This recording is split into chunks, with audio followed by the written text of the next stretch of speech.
My daughter-in-law said their 5-day Maldives trip and business class flights were already paid for. An hour later, my emergency account showed negative $44,000. I sat alone in the kitchen, holding the old teacup my husband once gave me, wondering when my love for them became their license to take. I thought it was just about the money. But what I found next changed everything. I started my morning the same way I always did. 2 scoops of ground coffee, 1 slow pour, and the kettle set at precisely 198 degrees. Old habits die hard after 30 years working in federal aviation. The discipline, the timing, the quiet in between. It sticks to you like the scent of jet fuel in a jacket you thought you'd washed clean. I hadn't touched a cockpit in over a decade, but my mornings still moved with the rhythm of takeoffs and landings. My apartment overlooked the edge of SeaTac Airport. From the kitchen window, I could watch the jets lining up, slicing through grey Pacific skies. There was something comforting in their predictability. They never asked more than they needed, never crossed the lines that kept them safe. I used to believe people worked the same way. I had no plans that morning, just a few emails to check from the women's safety group I co-ran, and maybe a walk if the rain let up. Nothing urgent, nothing heavy, until I opened Instagram. Vanessa had posted again. A flat-lay shot of a room service breakfast, golden croissants, papaya slices, espresso served in white porcelain, and a caption thanking the woman who inspired her daily. She wrote my name. It should have made me feel loved.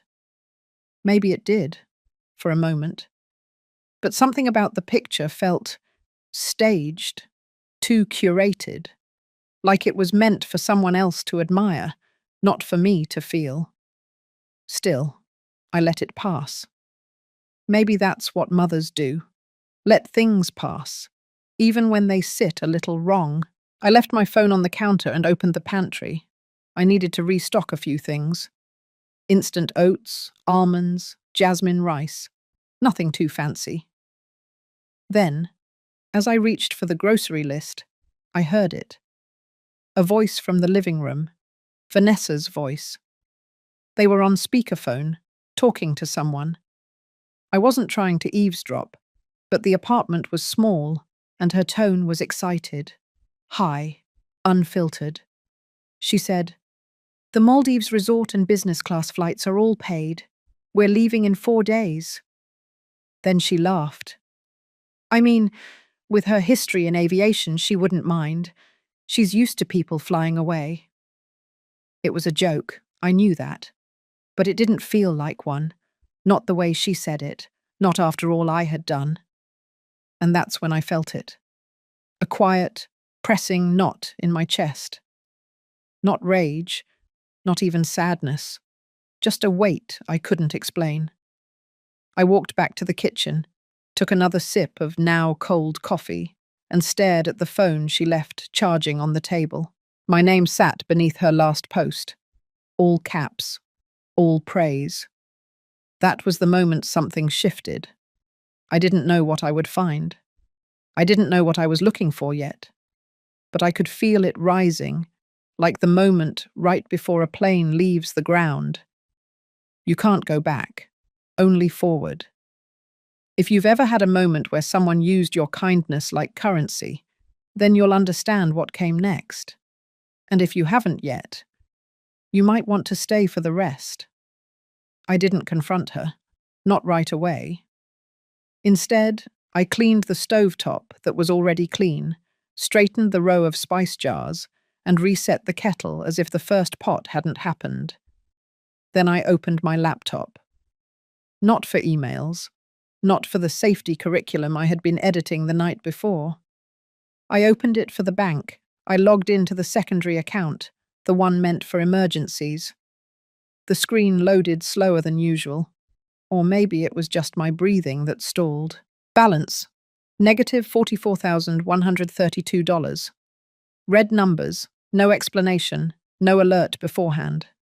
Just gone. I froze. Not out of shock, but out of something colder, like a system shut down inside me. Then I clicked through the transactions. The most recent was a booking made through a high-end travel agency, not a simple round-trip flight, not a modest hotel. This was an all-inclusive resort in the Maldives, private villa, 5 nights, plus airfare, business class, international, peak season, booked under Joel's name, paid using my routing number. The room spun a little, not from rage, from clarity. They had access. That was the first truth I had to accept. Joel had helped me set up that account years ago, after Robert passed. I hadn't thought twice when he suggested linking it to his name in case I ever needed assistance. Back then, that gesture felt like love, like protection. Now it felt like a trap I built with my own hands. I closed the laptop slowly. I wasn't sure what disturbed me more, the money itself, or the fact that I couldn't remember the last time Joel looked me in the eye without blinking. In the living room, Vanessa was still on the phone, laughing. Something about setting the tone for the brand and the visual story arc of their family journey. I stepped outside onto the balcony. The air was cold and dry. Planes lined the sky in soft motion. Out there, surrounded by the white noise of turbine hum and wind shear, my thoughts slowed enough to settle. I didn't cry. I didn't even feel humiliated. I felt hollow. They didn't ask. They didn't explain. They just took. And worse, they wrapped it in words like gratitude, in captions and hashtags and curated smiles. They framed it as a gift I gave them willingly. I leaned on the railing, pressing my fingers into the rusting metal edge. There had been signs, moments I brushed off. When Joel avoided talking about work. When Vanessa insisted on tagging me in family photos, I wasn't even in. I mistook all of it for awkward affection, maybe even hope. But this wasn't a mistake. This was calculation. The wind picked up. I turned back inside, closing the sliding door slowly. Vanessa was off the phone now. She smiled at me as if nothing had happened. Asked if I wanted tea. I nodded. And as she turned toward the kitchen, I said nothing. Not yet. I sat down at the table and picked up the teacup. It was from a set Robert and I bought on our 25th anniversary. Bone china, hairline crack at the base from when I dropped it years ago, but never had the heart to throw it out. I ran my thumb along the rim, then set it down. This wasn't just about a trip. This was about permission they never asked for, a line they crossed without even glancing back. And now that I had seen it clearly, I couldn't unsee it. Whatever came next would not be gentle, but it would be necessary. I waited until the apartment was empty. Vanessa had a shoot that afternoon for her wellness podcast. Joel tagged along to help with sound and lighting. They left around 2, her perfume still hanging in the hallway like something too sweet, too artificial to be trusted. The silence after they closed the door was different. Not peaceful, not lonely. It was sharp, surgical. Like the kind of silence you hear in a hangar after a mechanic shuts off every engine and you can finally hear the hum of your own thoughts. I opened the drawer under the bookshelf, pulled out the small fireproof box I hadn't touched in years. Inside, everything still sat where I'd left it. The old USB Joel had configured, the routing documents from the emergency fund, the backup logins, and the file folder labeled with Robert's initials in my handwriting. I wasn't looking for revenge, I was looking for record. That account wasn't some casual slush fund, it was the result of years of structured saving, bonuses I tucked away, travel stipends I never used, a small life insurance payout after Robert died. It was meant to be invisible, quiet. Something for the worst-case scenario I hoped never came. And now, without a word, it had been drained. I powered up the old laptop, the one Joel swore I should retire, but I never had the heart to throw away. It booted slowly, screen flickering once before settling. I logged into the private folder and pulled up the PDFs. Joel's name was right there. He had been listed as secondary signer. He was the one who submitted the digital signature forms. Back then, I thought it was a helpful son taking care of a grieving mother. I clicked into the activity log.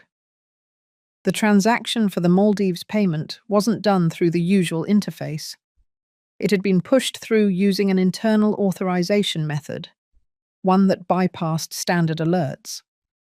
The method wasn't something a normal user could access, but someone who worked in systems integration, or someone who watched closely when I worked late nights for FAA, they could have learned it. I didn't shake. I didn't gasp.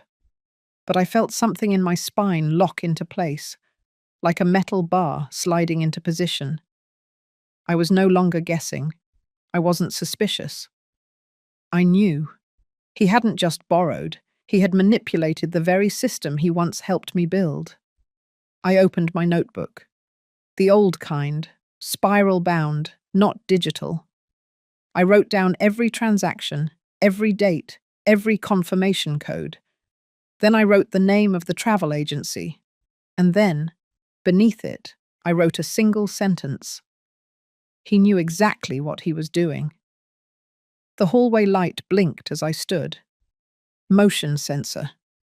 Even that felt like a reminder that something was watching. I returned everything to the box and slid it back into the drawer. I didn't slam it. I didn't cry. I made tea. Same way I always did. Water at 198 degrees, timer set, 2 minutes steep. Then I sat at the table with the mug cupped in both hands, and I breathed. This wasn't just about money anymore. It was about the shift. The moment someone you love stops being someone you trust. The invisible line between those two truths. Once it's crossed, there's no going back. And just like that, I knew the rest of the story hadn't even begun yet. 3 days later, they left for the Maldives. Vanessa wheeled out 2 matching aluminum frame suitcases and wore a linen jumpsuit like she was already in a resort catalogue. Joel carried the camera bag and passport folder. He barely made eye contact when he hugged me goodbye. I stood in the doorway, watching their rideshare pull away, wondering if either of them had even considered leaving a note. There was no emergency contact left behind, no check-in plan, just a glossy itinerary and a photo-ready farewell. Once they were gone, I didn't sit down. I walked straight to the second bedroom, the one they called the office, but hadn't used for anything except extra wardrobe space. I opened the closet and pushed aside the spare blankets. Behind them, the black fireproof briefcase sat wedged between 2 boxes of winter coats. I carried it to the kitchen and placed it on the counter. Inside was the original folder Joel and I created when he insisted on helping me streamline my finances. At the time, it felt like a relief, someone finally taking the burden off my shoulders. But now, every page I pulled out felt like a signature I had made under false peace. One tabbed envelope stood out. It had my full name and social security number printed on it. Inside was a copy of a financial access agreement I didn't remember signing. Not in that form. The signature at the bottom looked like mine, but it was scanned. Not original. I knew because the tail of the E in Norwood was slightly curved inward, a quirk I hadn't had in years. I set the document aside. Next, I opened my email. This time, I wasn't just looking for answers. I was looking for backup. There was one person I trusted. Monica. She used to be one of my junior managers at the operations division before she shifted into compliance for a private aviation firm. We hadn't spoken in a while, but she'd always been precise, discreet, and direct. I wrote a short message. No emotion. Just asked if she had time for coffee and a conversation about a potential breach of digital authorization protocols. I didn't explain further. She would understand. Within the hour, she replied. Saturday morning, cafe on South Hill. She even offered to drive up if needed. I exhaled slowly and stared at the monitor. The cursor blinked in rhythm with my thoughts. Then I did something I hadn't done in years. I opened the old FAA compliance portal I still had access to as a retired internal consultant. Not to file a report, just to look. The framework Joel used to move money out of my account was eerily similar to a vulnerability we once patched in 2008.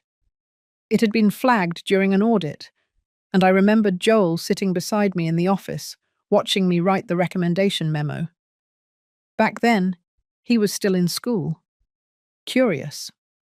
Now, he had weaponized the very thing I taught him to protect. I logged out. The clock on the microwave read 4:13 p.m. I made tea. Not out of habit this time, but to mark the moment. The last time I'd sit still. I pulled out a legal pad and wrote a list. Items to print, items to verify, a timeline, names, dates. Then I added 2 words at the top of the page. Document everything.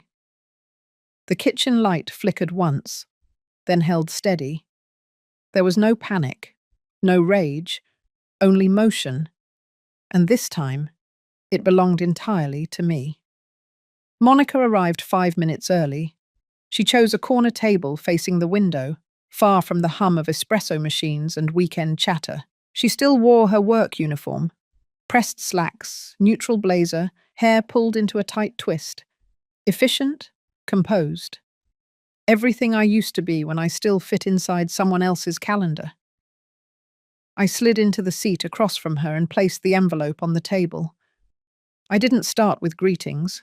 I simply pushed it forward. She opened it without speaking, scanned each page, once, then again, then reached for her glasses and read the digital signature date for a 3rd time. Her first words were quiet. This was deliberate. She tapped the top right corner of the authorization form. A sequence code embedded in the document showed it had been submitted remotely, not signed in person. And it had been verified through a system Joel used often when handling vendor forms in his early days at the private firm. He knew what would pass undetected. Monica flipped to the next page. The transfer logs. The timestamps were layered over my usual sleep hours, between 2 and 4 a.m., spaced over 3 weeks. He didn't take it all at once. He chipped away at it, slowly, methodically. Just under the alert threshold each time. I watched Monica's mouth tighten. She wasn't just looking at numbers anymore. She was reading a pattern, a method, a choice. When she finished, she closed the folder and folded her hands. What do you want to do next? I had already made the list. But now, with her presence beside me, the plan felt less like theory and more like breath. I told her I wasn't interested in suing. Not yet. I needed everything documented first, backed up, reviewed through proper filters. If there was going to be a confrontation, I wanted it to stand on facts, not emotions. And if it came to court, I needed to make sure I had not only evidence, but clarity. Monica nodded once. She pulled out a legal notepad and began sketching a chain of custody map. Her pen moved like a scalpel. Every arrow, every dotted line cut clean through the fog.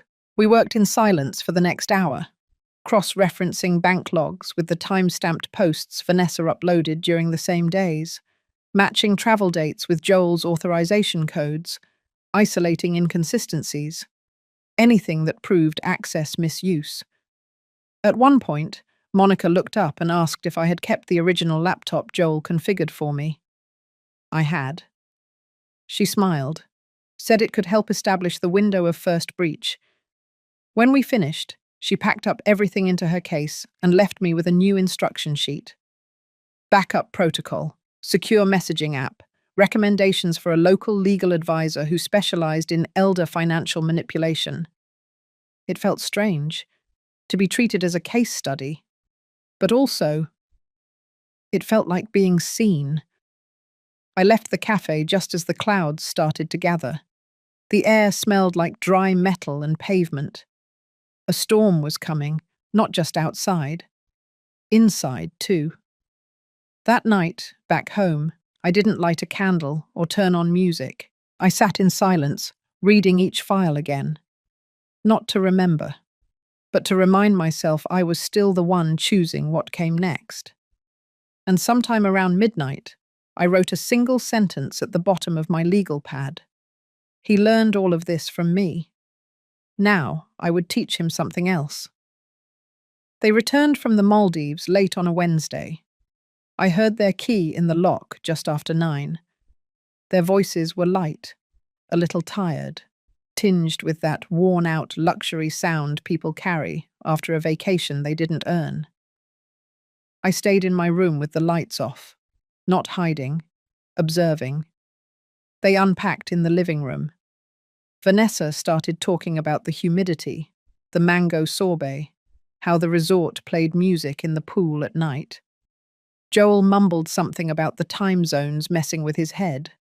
I heard the ice maker click and the low creak of the sofa as he dropped into it. Then came the part I had anticipated. Vanessa asked if I had checked the mail. She said there was a confirmation coming in for the villa photo shoot package. Joel reminded her to transfer the final balance before Friday. She laughed, said she'd use the shared card. I wrote the time down in my notebook. 9:41 p.m. The next morning, I rose before them, made coffee the way I always did, then walked the half-mile to the copy center near the corner plaza and printed 3 folders. One was for my personal records, one for Monica, and one, sealed in a manila envelope, was for Joel. I left it on his desk. No note, no explanation. By noon, he hadn't touched it. By 5, it was still there. But at 7:28, the apartment got quiet in that heavy, loaded way, when the energy shifts and you can tell someone has found what they were never meant to see. He didn't knock. He didn't speak. He just stood in the hallway for a long time. When I finally walked past him on my way to the kitchen, he looked up. His face wasn't angry. It was pale, drawn, almost small. I poured a glass of water, sipped once, and said I'd be transferring the lease on the apartment. Not immediately, but soon. I had found another place, closer to the lake, smaller, quieter. He would need to start planning. Still, no words. So I kept going. I told him I had spoken to legal counsel, that there were digital logs, signature discrepancies, and financial records showing unauthorized access, that I had not filed formal charges yet, but I would, if anything else disappeared. Then I turned and looked directly at him for the first time since they got back, and I said his name. Once. Calm. Steady. It didn't matter whether he apologized. The damage wasn't just done, it was documented.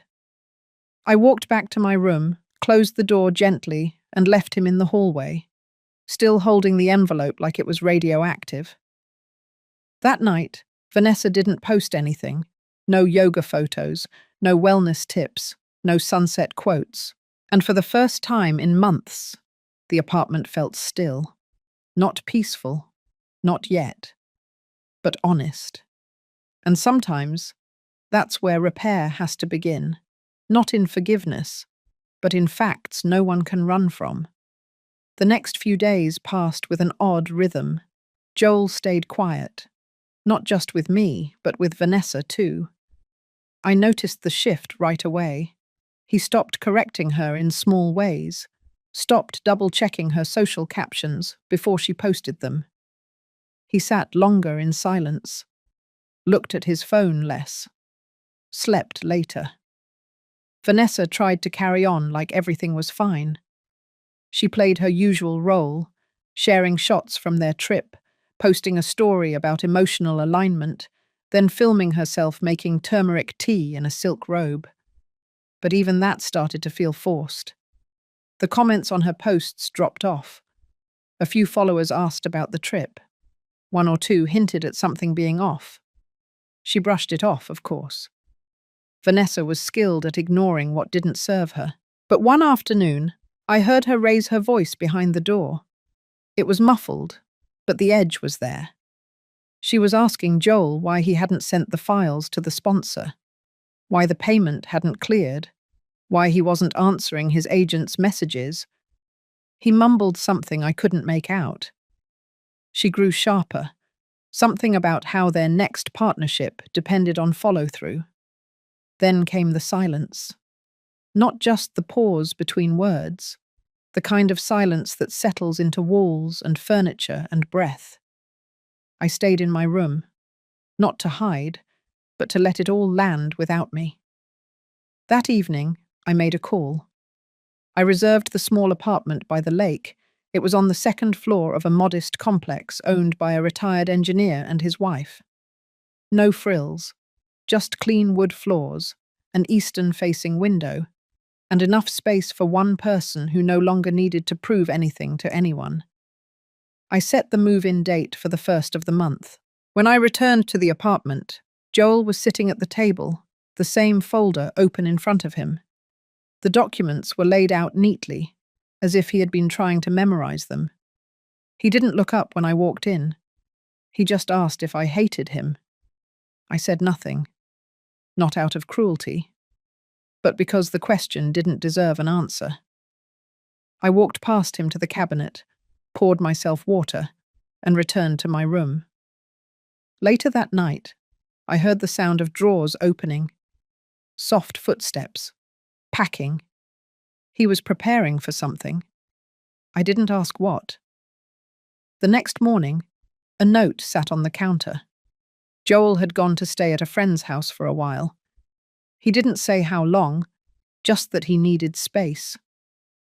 Vanessa didn't mention it once. She continued filming, cooking, curating. But I noticed her posting less. Her energy dimmed, even under ring lights. And me?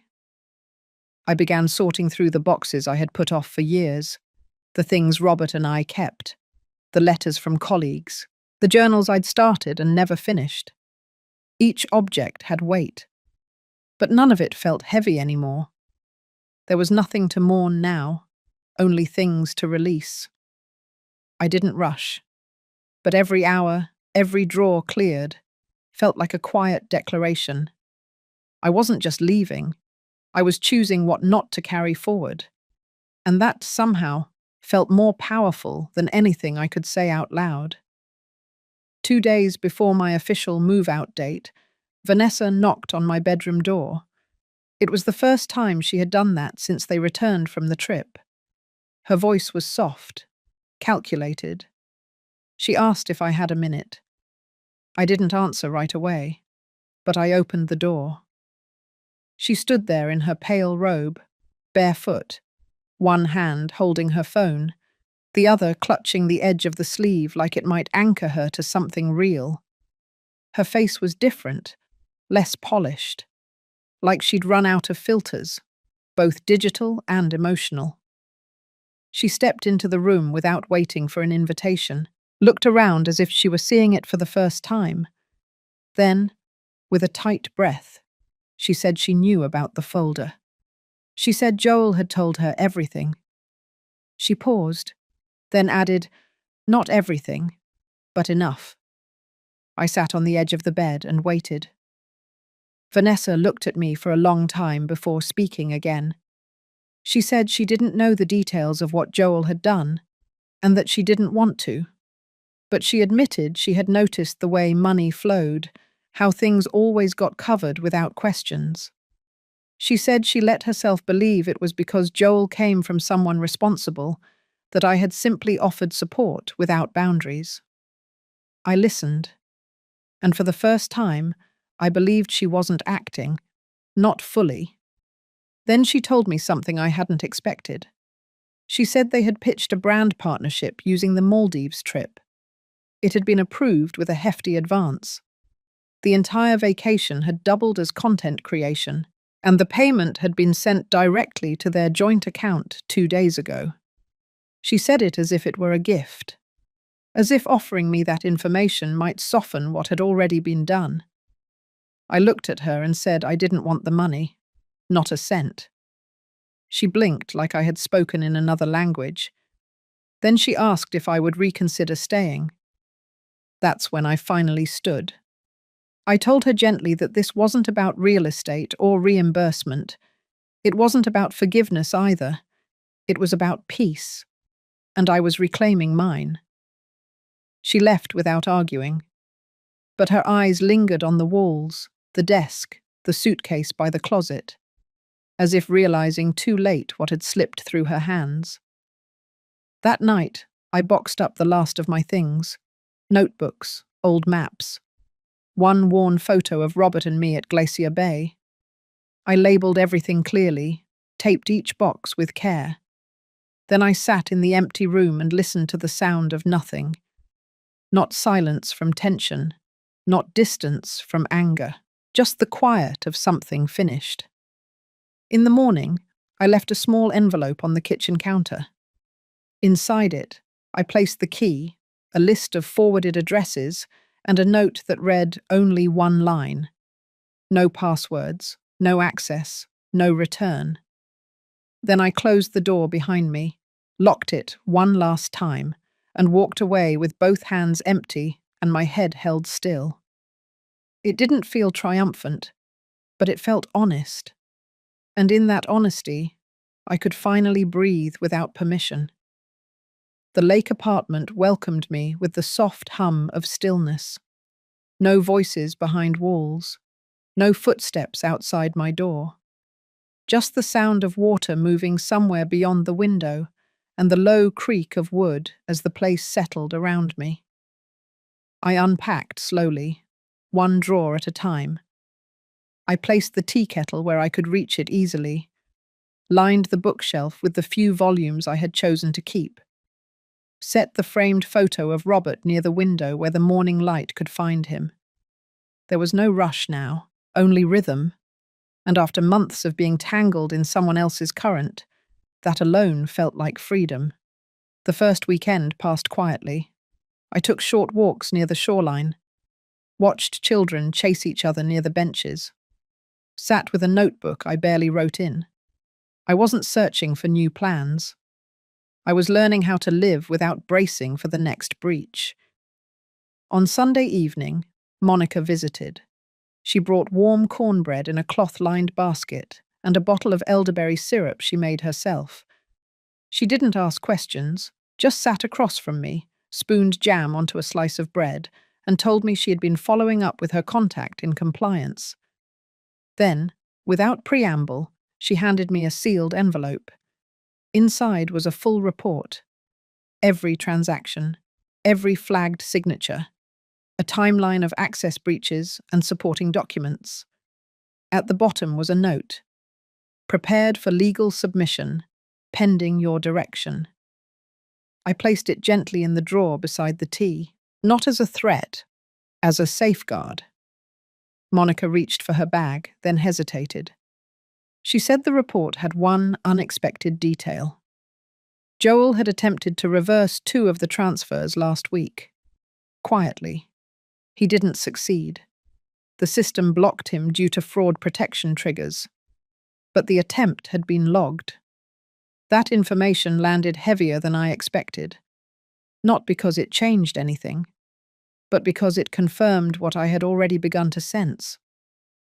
Joel was unraveling, not loudly, not destructively, but in the quiet, shameful way that happens when consequences arrive with no audience. After Monica left, I sat on the porch as the sun dipped low. Birds wheeled across the lake, and the wind moved through the trees without resistance. For the first time in a long while, I allowed myself to feel the weight of what had been lost. Not just the money, not just the trust, but the version of motherhood I had clung to for far too long. The one where love meant endless forgiveness. The one where sacrifice meant safety. The one where my absence of boundaries was mistaken for strength. That night, I wrote a letter, not to send, but to write. I told Joel I loved the boy he used to be, the one who built model planes with his father, the one who brought me pressed flowers when I was too tired to cook. But I also told him I didn't know the man he had chosen to become, and that until he chose to face himself, I could no longer meet him halfway. I signed it with my full name. Not Mum, not Mother, just me. Then I folded the letter and placed it in the same drawer as the report. There was nothing vengeful in my heart, only clarity. And that, I realized, was the rarest form of peace. 3 weeks passed without a single message. No calls, no emails, no sudden knocks on my door. It was as if the world I had left behind quietly agreed to stay behind. I spent my mornings reading and watering the small rosemary plant on the windowsill. I cooked simple meals. I started journaling again, not for anyone else, just to hear my thoughts in my own words. And then, on a grey Tuesday afternoon, a letter arrived. The envelope was plain, no return address, just my name written in Joel's familiar hand. I sat with it for several minutes before opening it, not because I was afraid of what it might say, but because I wanted to open it with a clear head, not a wounded heart. The letter was brief. Joel wrote that he had been thinking a lot. He said he didn't know how to make up for what he did, or if that was even possible. He admitted to forging my name, moving the money, and justifying it to himself in small ways, until it no longer felt like theft. He confessed that Vanessa didn't know the full extent, that he kept her at arm's length even when she asked questions. Then he said something that landed sharper than anything else. He wrote that he wasn't asking for forgiveness. He just wanted me to know he finally understood why I walked away. I folded the letter and placed it in the drawer, next to my own. 2 stories, 2 voices. Both true. Both incomplete. Later that evening, I received a call from Monica. She had spoken with her contact at the firm Joel used to work for, quietly off the record. Joel had stepped away from several freelance accounts. No announcement, no drama, just slowly untangling himself from the structures he used to control. Monica said something that stayed with me long after the call ended.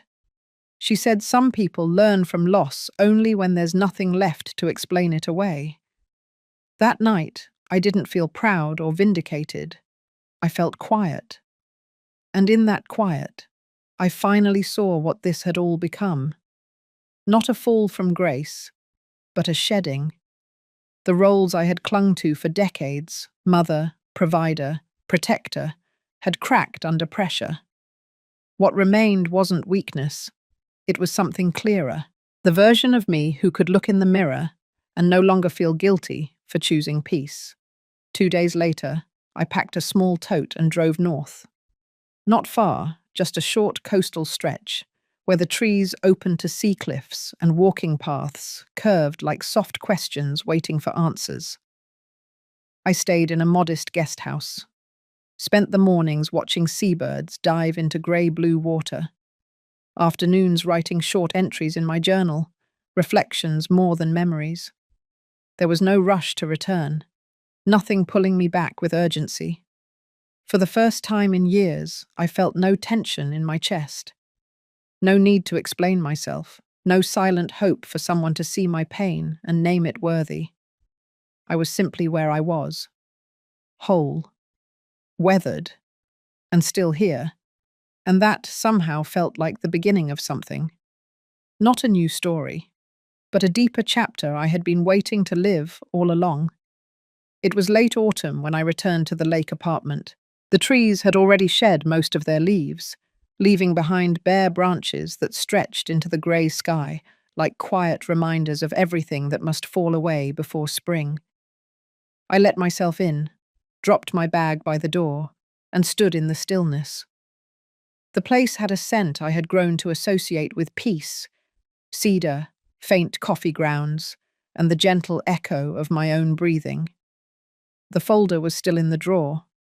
So was the letter I had written, and Joel's response. I didn't take them out.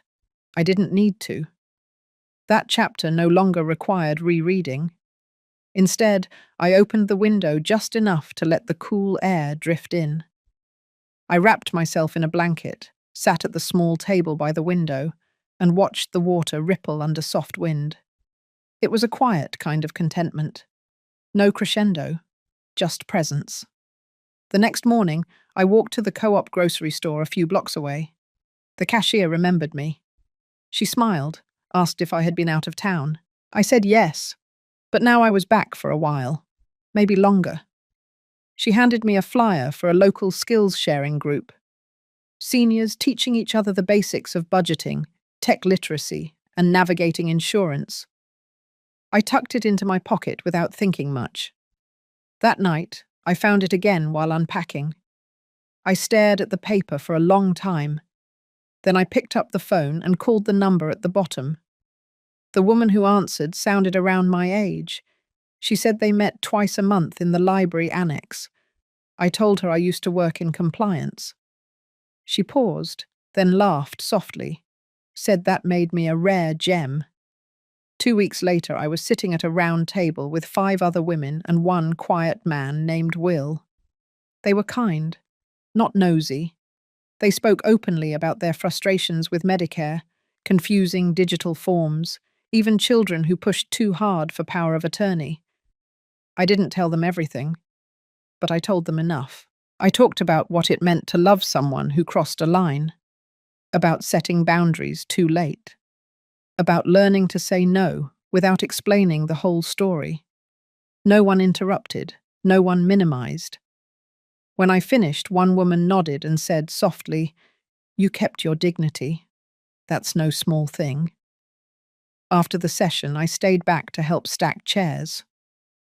Will offered to carry the box of leftover forms to my car. As we walked, he asked if I was planning to come back next time. I said I was, and I meant it. That night, as I stood brushing my teeth, I caught my reflection in the bathroom mirror. My hair had silvered more in the last year. My eyes somehow looked clearer. I didn't see a woman who had lost something. I saw a woman who had finally stopped giving herself away. And in that quiet truth, I closed the light and went to bed. No ghosts followed, no voices lingered, just breath and rest, and the still rhythm of a life no longer shared with betrayal. The winter that followed was the quietest season I had known in years. Snow came late, soft and thin, brushing rooftops without burden. I spent most mornings watching it melt along the edge of the lake, forming silent pathways down the rocks, like time slipping away without fuss. I didn't hear from Joel again. There were no follow-up letters, no calls, no surprises. And I didn't wait for any. It wasn't about cutting him off. It was about no longer anchoring my peace to his learning curve. I had done what I could, given what I had. And now I chose to move forward, but without reopening wounds, to prove they mattered. The group at the library invited me to speak at a public meeting one Saturday in February. The topic was financial boundaries between parents and adult children. I prepared my notes, kept them simple, practical, not emotional. But when I stood at that podium, looking at the dozen or so faces, some worn by life, others tight with unspoken grief, I let the pages fall to the side. I spoke from memory, about trust, about self-worth, about how generosity, when unguarded, can blur into permission for others to take what was never theirs. When I finished, a woman in the second row wiped her eyes and whispered thank you. and that alone was enough. That night, I walked home under a sky full of stars. No noise, no weight, only the soft sound of snow under my boots and the quiet certainty that I had come through something, not broken, not bitter, just awake. The apartment glowed warm when I returned. I made tea, curled up in the chair by the window, and looked out across the lake, where the water had begun to thaw at the edges. Not spring yet, but close. And that, I thought, is enough for now. If this story spoke to something quiet in your heart, you're not alone. Sometimes healing doesn't come with a loud ending or dramatic change. Sometimes it comes in the stillness of choosing yourself after years of being overlooked. If you've ever had to walk away to find peace, I hope this story reminded you that dignity is not about pride. It's about remembering your worth. If you're still carrying the weight of silence, maybe today is the day you set it down. Thank you for listening, and take gentle care of yourself.